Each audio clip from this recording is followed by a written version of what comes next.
کۆلێژی زانست بەشی کۆمپیوتەر یاخود IT واتە بەشی کۆمپیوتەر و بەشی IT کەمترین کۆنمرەی وەرگیراویان بۆ ساڵی خوێندنی 2021-22 چەند بووە؟ ئێوەش بینەر بن بۆی بزانن.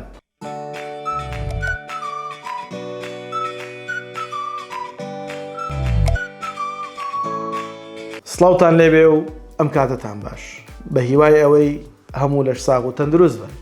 من سرود خورشید فەرمانبەر لە سەرۆکاتی زانکۆی پۆلیتەکنیکی هەولێر و ئەندامی لیژنەی ڕاوێژکاری بۆ پڕکردنەوەی فۆرمی زانکۆڵین لە خزمەتی ئەوەی خۆشەویستین بۆ باسکردنی بەشی کۆمپیوتەر و IT لە کۆلێژی زانست کەمترین کۆنمرەی وەرگیراو بە زانکۆڵین و پارالێل چەند بووە بۆ ساڵی خوێندنی 2021-2022.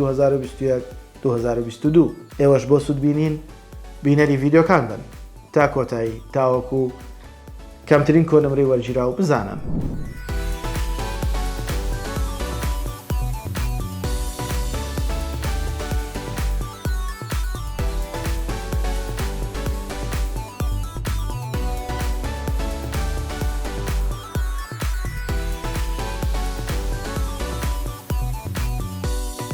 لایک و کۆمنت و سەبسکرایب لە یاد مەکەن. هاوڕێیانتان ئاگادار بکەنەوە تاوەکو ئەوانی سودمەند بن لە ڤیدیۆکانمان و بتوانن لە کاتی پڕکردنەوەی فۆرمی زانکۆڵین بە ئاسانی پڕکردنەوەی خۆیان بکەن و ئەگەر پرسیارێک یان بابەتێک هەبێت کە لی تێنەگەن ئەوە ئێمە لە خزمەتیانین بۆ وەڵامدانەوەی پرسیارەکانیان بە هیوای سەرکەوتنتان.